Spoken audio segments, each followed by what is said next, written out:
I like approaching this from the Kleinian perspective. There are the defenses that belong to the more primitive layer of the mind that Melanie Klein called the paranoid schizoid position. That's where splitting, major defense, all good, all bad, no gray areas. You're either a totally good guy wearing a white hat and riding a white horse, or you're the all bad guy with the black hat and the black horse. There is no gray area. There's nothing in between. This is a major primitive defense that we see especially in borderline personalities. People often fail to understand, however, that even though it's a primitive defense, splitting is an attainment of the mind. For Melanie Klein, splitting provides the first order and organization of the mind. And if you can't split, you're psychotic. Psychotic means a failure of splitting, a failure to achieve the basic order of the mind, so that for the psychotic person, the good object goes bad, and the bad object turns good. You can't keep them sorted out. Who's good, who's bad? I'm very confused. I'm in a very confusional state, because my good goes bad and my bad goes good. I'm in a very terrible, confused situation. The borderline can split. He's now moved beyond psychosis. He can split, but now he's in a whole lot of trouble because he's got a radically reductionist view of the world where things are all good or all bad. And of course we want people to move on to stage 3, where they begin to overcome splitting and become capable of tolerating what Freud called ambivalence, which is to see the object as both good and bad without splitting. And at that point we become capable of achieving neurosis, because that's what neurosis is. Neurosis is ambivalence conflict. My loving is hampered by my hating, and damn it, my hating is hampered by my loving.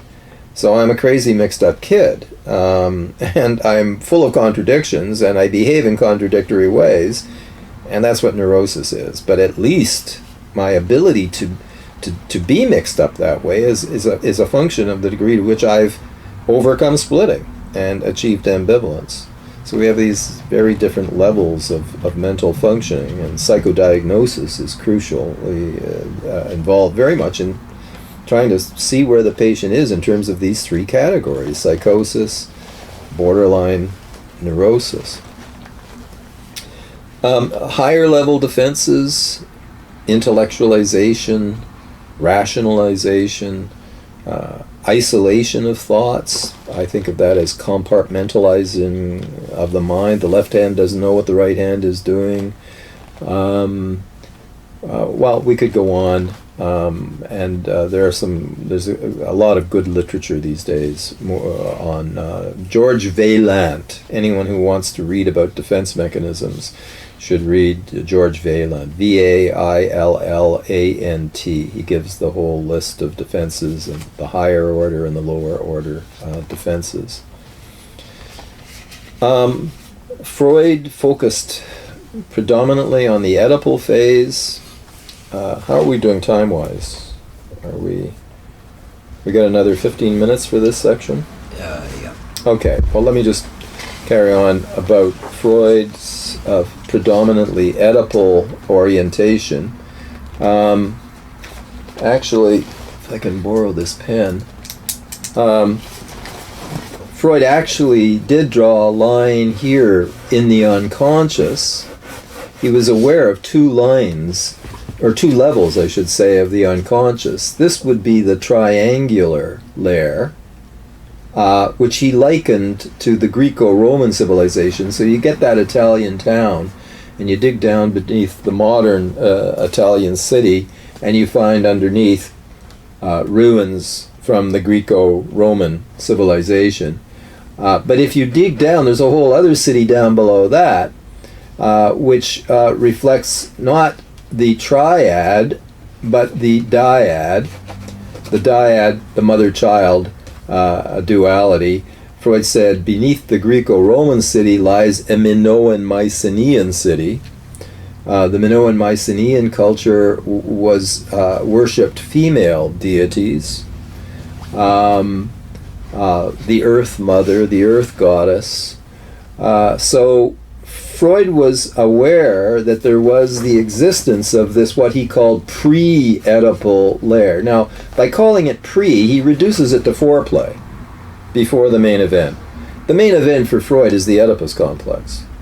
Freud is a patriarchal thinker, and he privileges the conflicts of the Oedipal layer, ages 2.5 to 5 or 6. But, you know, he is aware that this matriarchal layer existed. He said it will be the women analysts who tell us about it, and they did. Melanie Klein, Anna Freud, a whole series of other women analysts.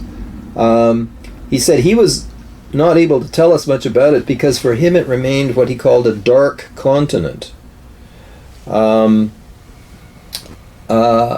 He said material coming from there is all dark and shadowy as far as he's concerned. The way psychoanalysis comes to understand the mind is through the analysis of the patient's transference. And Freud felt quite comfortable with father transferences because that fit his gender orientation. He felt very uncomfortable when patients tried to turn him into a breast or a womb or a mother. I think there were personal reasons for this. Freud, I think, there's a wonderful book by Deborah Margolis, Margolis, Freud and His Mother. It seems his mother was very narcissistic. It seems he probably hated her but didn't admit it, couldn't admit it. He says this really stupid thing about how all relations, human relations that reach any depth, are characterized by ambivalence, by both love and hate, except for the relationship between a mother and her son. Free of ambivalence, he says. Of course, this is utter nonsense. And the fact that he said it is a symptom of big-time repression. And Margolis traces it to his repression of his hatred of his mother. He also fled from the pre-Oedipal mother-infant relationship because he lost his Czech nanny who was fired by his mother, and there was a trauma then, a wound in the pre-Oedipal layer, the loss of this beloved nanny. So the loss of the nanny, the conflict with the mother, Freud defensively took flight from the mother-infant pre-Oedipal layer and put all of the accent on the Oedipus complex as a way of avoiding where his own problems lay. And this got passed on as a kind of a generational problem, pathology, because the first generation of Freudian analysts did not analyze their pre-Oedipal issues. They then, not having analyzed the pre-Oedipal, they passed that on and couldn't analyze the pre-Oedipal in their patients. And so this went on for several generations. Speaking personally, my first two analysts were senior male Freudians. I tried to get them to talk to me about my mother. I couldn't get them to talk to me. It was all father. Well, yeah, I had some problems with my father, but basically we were okay. I loved him, he loved me. We had our battles, but my real problem was with my mother. That I couldn't. So after I graduated as an analyst, they say the first analysis is for the Institute. The second, in my case it was the third analysis, is for myself. I went to a non-training analyst, a woman who had been trained in England, had known Bowlby, was influenced by attachment theory, had been a pediatrician before becoming an analyst. This is a woman analyst that I could now talk to about my mother, and she got it, and I was able to work through the pre-Oedipal stuff. Partly what we're doing in this course, Freud and Beyond, is we're talking about the move beyond Freud's Oedipus obsession. Now, I'm not putting the Oedipus complex down. I'm not saying it doesn't exist. I'm not saying everything is pre-Oedipal. I'm not trying to reduce the Oedipus complex to a pre-Oedipal conflict.